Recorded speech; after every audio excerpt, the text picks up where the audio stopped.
Some things just go together. Wine and cheese, flowers in springtime, and yes, books and bottles. We pair your favorite author with your favorite drink. Your host of Books and Bottles, Benita Johnson.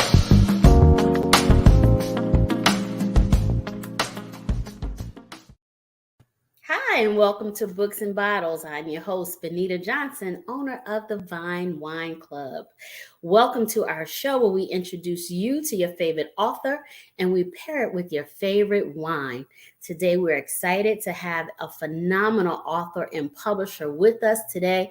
She's a person that I met in this wine industry. I think we met about 15 years ago when I first got in the game of selling wine. So I'm excited to bring her. So if this is your first time, welcome. If this is not, welcome back. But either way, we invite you to share because we want more folks to love our show just as you do. So without further ado, I want to introduce you to a friend, a person who is, I want to say my neighbor. We're in the same city. She is an author, she's a publisher, and she is a phenomenal storyteller, Miss Loretta Walls. Hello, Benita. Hey, Loretta. Good to see you. Good to see you. Look, it's always great to, even though we're not in the same space, but we are together outside of just social media, right? Yes, indeed. Not too far, but just close enough to be near. Exactly. So thank you so much for joining us on Books and Bottles. Thank you for having me. All right, so we're going to jump right into the book that we're going to talk about today. So I don't know if you've seen the show before, but I don't tell the stories because I want people to buy the book. And this book, hold the book up because people got to see this beautiful, beautiful cover. Let me do this here. Okay. See those pretty people on that cover. Beautiful sister. Even more beautiful man.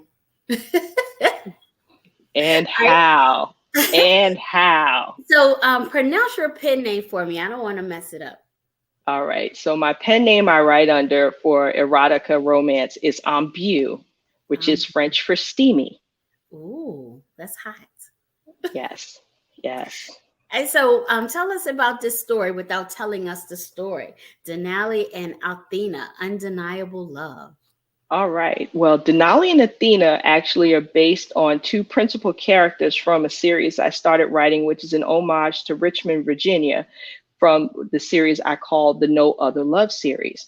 They're actually second characters that appeared from the primary story titled No Other Love, and they ended up becoming a couple later on and getting their own story.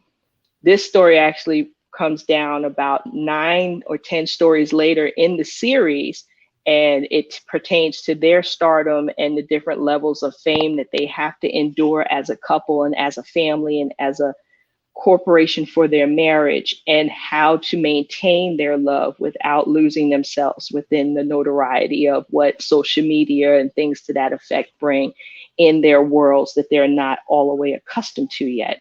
Okay, so this story is based in Richmond. And because I felt that, when I'm reading through a book, and I'm from Richmond, I live in Richmond now, I'm always kind of marking, places and what you're describing as an author. Is Richmond home for you as well? Actually, I live right outside of Richmond, but I am very well versed in Richmond. So I try to make sure that when I write anything with the No Other Love series characters in mind, I put my hands literally on things that people can recognize if they visit Richmond, or if they live here or different areas like the West End, the East End, Chesterfield. They can instantly recognize it and are appreciative of the fact that those pieces of areas are being touched and, recognized in their journey of reading. Okay, as a native Richmonder, we thank you. Indeed. Actually, I'm a native New Yorker, but I've been here forever. So I'm a Virginia fam. So yes, 804 is been home to me for many years. Yes. Yeah. But if I would be remiss if I didn't recognize my New York roots, otherwise people would come after me. Okay, so before you continue to do the story, this is a series, you say, and so when you are doing a series, what drives it? You have more to tell, or are the fans saying, Loretta, we need to hear more? It's character driven and it's the fans. I actually started the No Other Love series based on a short story that I did in anthology with a good friend named Samara King. She invited me to write something just off the cuff, and I didn't want to write under Loretta R. Walls. I wanted to do something new and fresh. And she said, go for it. So I wrote the No Other Love story. It was a short story, less than a couple hundred pages, and was like, short and sweet. I planned on writing one and being done and going back to writing my drama as Loretta R. Walls. After that story released, I got more feedback, and they were like, and where's the next story? And where's Denali and Athena? And where's Nelson? And where's such and such? And I'm like, whoa, whoa, whoa, whoa, whoa. That was never the plan. And they were like, yeah, well, plan on it. And I ended up writing 10, almost 11 novels, short stories plus novels now. Okay. Yeah. So when you're developing these characters, do you have like people in mind or like situations that help build who these people are? Yeah, I try to use everyday people with the Ambu brand. I like the normal you and me, the person that works in the grocery store, the mobile detailer, the person that's, trying to find themselves and, in their careers, and, the church girl, you name it. I like the everyday home base, they don't have to be wealthy above the bar and all of that crazy. Right. I need you right here worrying about the pooch that you have on your stomach and why doesn't my man love me? And yeah, I want you to really to most of us, very much so. You're going through life changes and, finishing school. You may have been in a domestic relationship that was abusive or verbally abusive, and you're just trying to find love in a happy place somewhere and hoping that you can match up with someone down the line after you've done your healing and your trauma bonding and all of those type of things. And those stories and these characters end up finding themselves crisscross and cross-hatched within their friends of circle, family, and outside of the family. Just like life, Yes. And I think like reading through your book, that's one of the things that made it, other than, the Richmond ties, but just the people were regular folks. It wasn't like reading an episode of like what would be like a dynasty, type. Correct. Thing. It was realistic situations and Correct. things that a lot of us can connect to. Mm-hmm. And that's my other world where Loretta R. Walls brings all that crazy, crazy drama, the high end millionaire stuff. But Ambu is, if you're looking for that grown and sexy, that Black love, that can we have a relationship and go through this craziness and still make it? And can we still have a family? Can we blend a family? Can we find our way through the ex-husband or the ex-wife and the throwing of the knives in each other's backs and still come out of this thing as a whole and still be as one? Then you sign up for Ambu, because that's the world you're living in with that. Okay, so what's your process? Tell us about how you develop these characters and you put them on paper and you make them come to life in your books. Wow. Pinterest has become my new friend. Okay, Pinterest. That's interesting for an author. What are you doing with Pinterest? I use my visual character references for this particular book, which I'll reveal this piece of information, which is a lot of fun for me. My motivational source for Denali was Lamont Rucker. And when you look at the book cover, I actually had my graphic designer, find an image as close to him as possible without it, infringing on anything, right? Because the character specifics in the book recognize the chocolate skin, the dimples, the smile, the voice, the playing of the bass, the stature. And Athena was more of a curvy, heavyset woman. And a lot of people wouldn't think of someone of that nature looking for her in that sense with him, in Denali's sense. And he just wanted a woman. He didn't care what her size or shape or her money looked like. He wanted a woman with a true heart.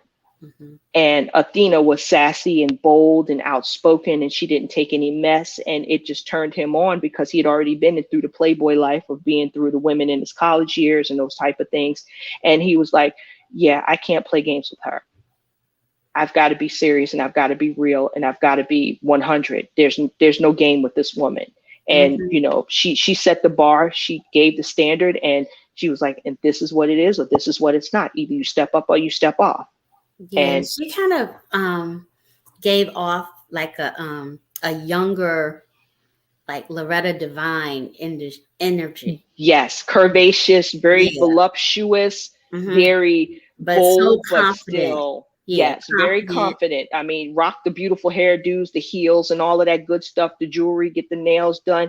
But you were going to respect her energy, and you weren't going to just speak to her any type of way. Athena would not allow it. And she didn't allow it with her girlfriends, and she definitely didn't allow it with herself. If anything, she was going to check you quickly and check her friend's man quickly. Like, that's my Hmm. girl, don't play. Especially Right, if you read about how Riley and Ari, because that's her BFF. So she's like, we don't do that. right. Yeah, very loyal. I got that. Extremely loyal. They are a very loyal group, as you can tell. In that group of friends, they have bonded and gone through their own things, but they are extremely loyal to one another, and don't come from the outside trying to invade them and, you know, cause drama and melodrama crazy. They all rise up. Yeah. So, is there a different process when you're writing your steaming novels versus your dramatic novels? Is there a different process for you? There's really no different process. I'm a big fan of music, so I make music soundtracks for me to write to. Oh, And I usually have music to go for almost every chapter. Sometimes I don't. Sometimes it's just one song. I wrote one entire book off of one literal song, and it just stuck with my system. Denali and Athena ended up being a lot of Jarrett Lawson, with it was a lot of jazz, it was a lot of bands, Atlantic Star, Midnight okay. Star, a lot of R&B, old school music. When they had um like real kind of love songs. yes, very Yeah. much live bands, mint Hmm. condition, live instrumentals, because the band The Factor in the story was a big huge influence. So anything with live, you know, instrumental type workings, I was all in it. It didn't matter who it was. That book was basically sonicked off of that. I can see that. You Hmm. can almost feel that. And the bass, I fell in love with bass even further and started researching bass artists and bass guitar players, James Jamerson, and, you know, all the other greats. And I just, as I got deeper into Denali's love of bass and how he utilized it to heal and to help others, it got me even more romanticized in the actual instrument. I don't play it, but I am fascinated with it. Yeah, and you can tell the difference when I think an author has done some homework and Yeah. you're kind of embracing some characteristics from, in this case, true musicians. I mean, Yeah. you're just not making it up. No, no. I've actually gone deeper into the Motown delving of just the music appreciation, listening to YouTube snippets and long extended versions of, like, Stevie Wonder's "I Was Made to Love Her," Marvin Gaye, from the instrumental piece all the way going through the full sound with the vocals and the backgrounds. And I'm like, and then they strip it again back down to the instrumental. And I'm like, I didn't even know that these versions existed, but it's fascinating because I have such an appreciation for the level of music that they offered us and the sacrifices that they made within the music themselves. So I just try to incorporate that energy into each story, Yeah, however the spirit guides me. I yeah. don't And music wrap tells a myself too deep. story. Musicians Yes, tell a story much like authors do. absolutely. And even the characters that are not musician based, they have such an effect because of their love of whom they're dealing with within the storyline, like Athena with Denali, and the way that he plays the bass for her and the way that he shows her how he loves her, even in the simplest fashion of sitting her on his lap and pressing the bass against her belly and strumming and plucking notes. And she can feel the vibrations from him just to show his affection. Simple things like that. Yeah. Wow. And that's like romantic in a way that we don't think of, Exactly. in our novels. Exactly. It takes that elevation to the next level for the romance that they're blossoming, and also in the process of trust, because she had such a big issue with trust. Wow. All right. So the only thing that goes this well with music and a story is wine.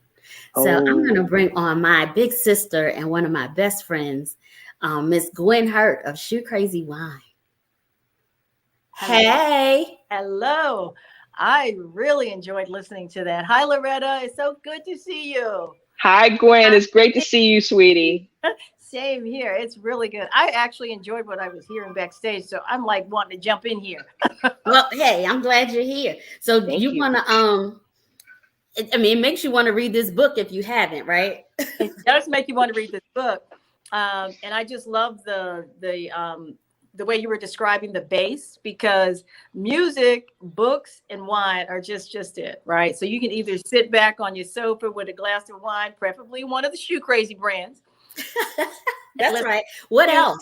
What else, will right? you be drinking, right? That's right. Sit back with your wine and enjoy a book, which is what I like to do. And honestly, I like to do it in the bathtub. Have my book, my wine, and some bubbles and a nice warm bath. Wow. Wow. Romance. I'm like, ooh. Exactly.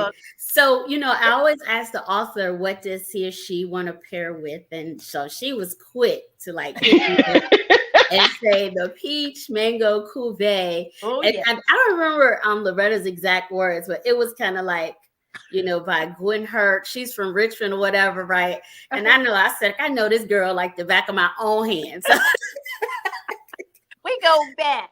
We go back. So welcome back to the show. Big love. Tell us about this peach mango delight cuvee, sparkling. So this actually, we call it the GOAT, the greatest of all times. Loretta is not the only one that's in love with it. It's the GOAT.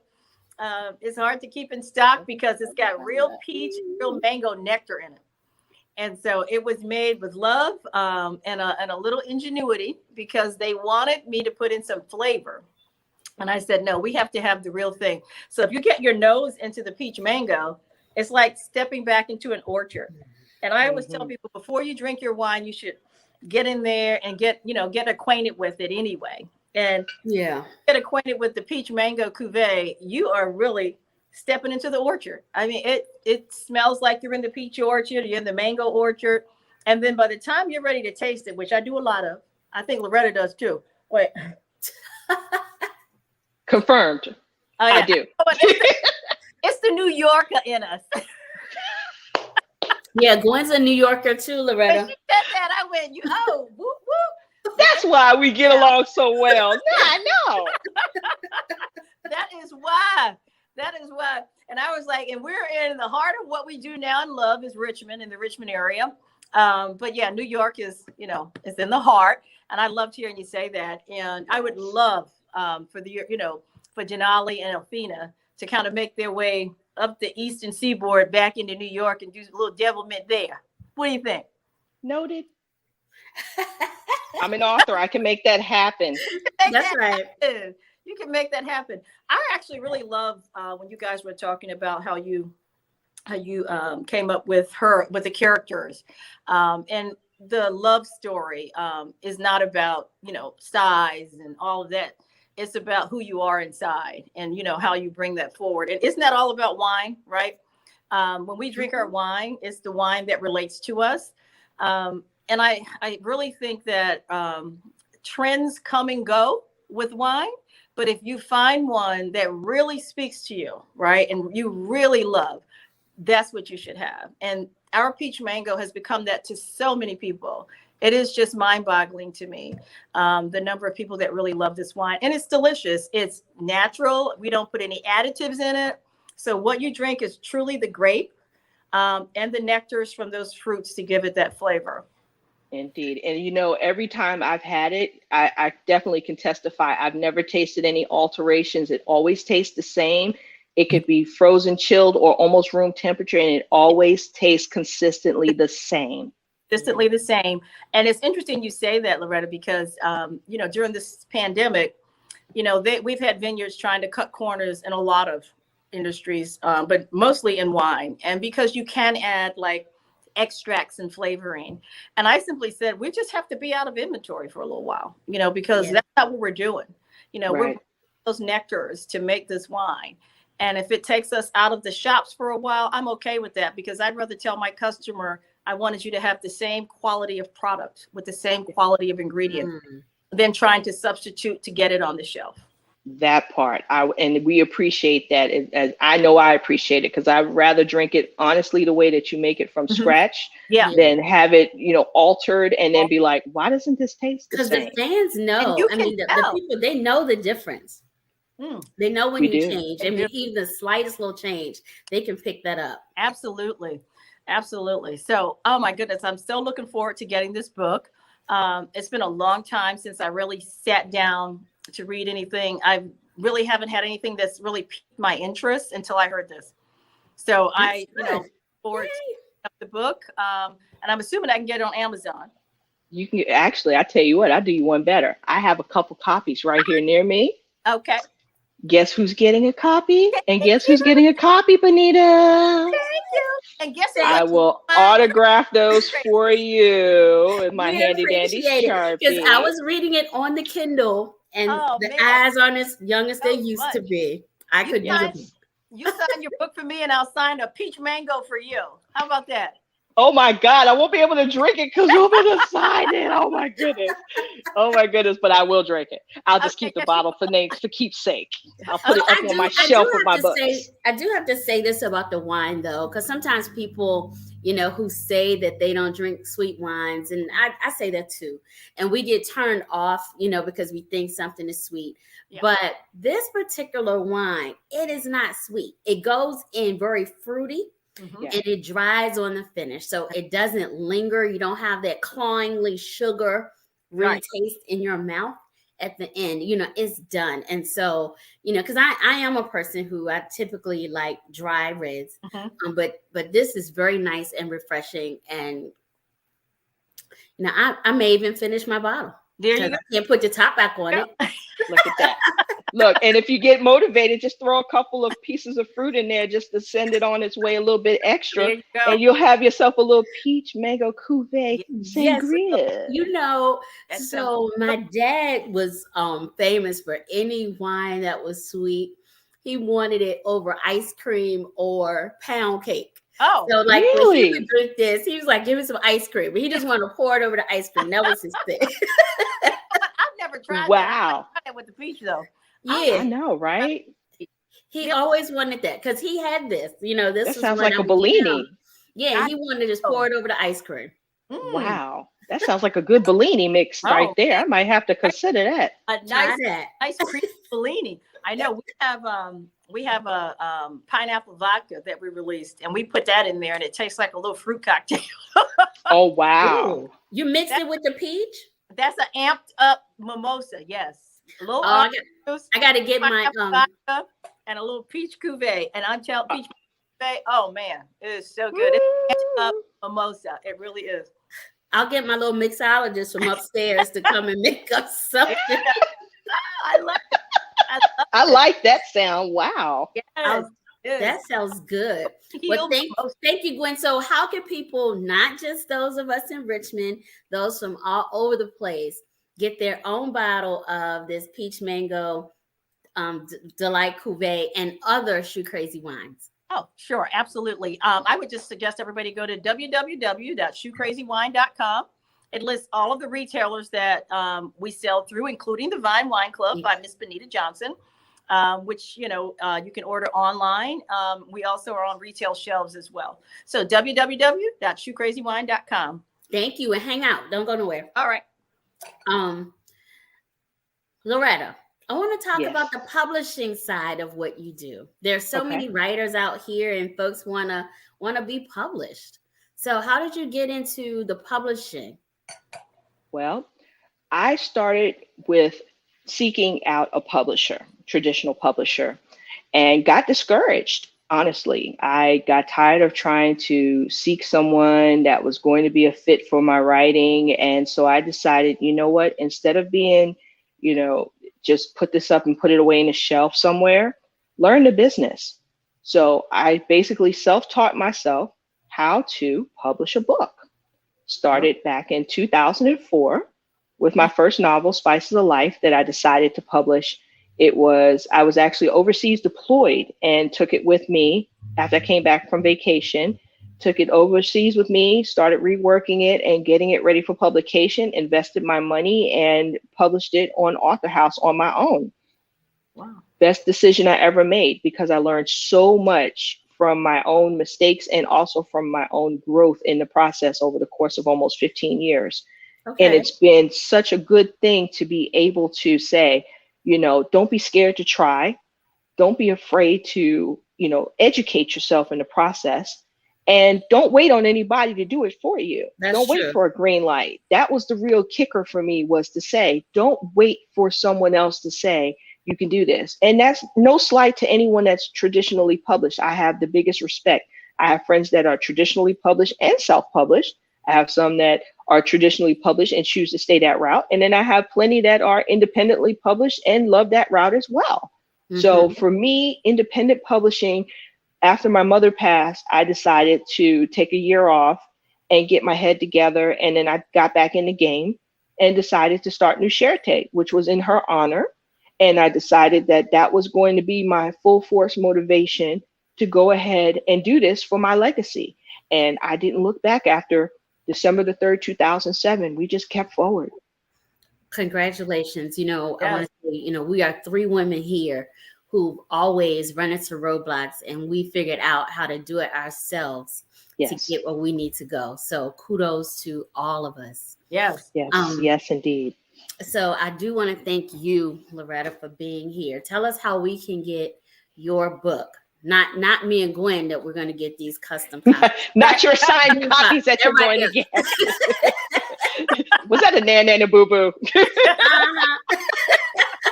It was petty, but it's all good. It was a public good petty, because it's distribution. It wasn't petty. It was just promotion. That's all. That's right. It was a promotion. That's all. So for those of you beautiful ones, thank you all for definitely hanging out with Miss Benita and Miss Gwen. If you would like to enjoy yourself in the world of Loretta R. Walls' drama crazy, or Ambu's grown and sexy crazy and romance, you can find my books on www.newcherte.net, and that's NUCHERTE.net. If you go to my website, it will lead you straight to Amazon, or you can just look me up on any piece of social media and it will lead you there as well. Thank you so much. Wonderful. Thank you, Gwen, for being here. Remember, hit her up at shoecrazywine.com, and you can find her at a whole lot of retailers. So pick up your Shoe Crazy, and don't forget to go over and get your book. Loretta, I just want to say to you, happy Veterans Day, and thank you for your service to our country. Your service, yes. Indeed. Thank you. And thank you to all the veterans and those that are out there serving currently, including my son. Oh, wow. God bless. Yeah. Thank you to our viewers for tuning in. If you are an author and you're interested in being on Books and Bottles, hit us up at info@groseprod.com. We love to have you. Remember, thanks for tuning in. Please share. We want to grow our audience, and we want you to share with your friends all of the great things we do here at Books and Bottles.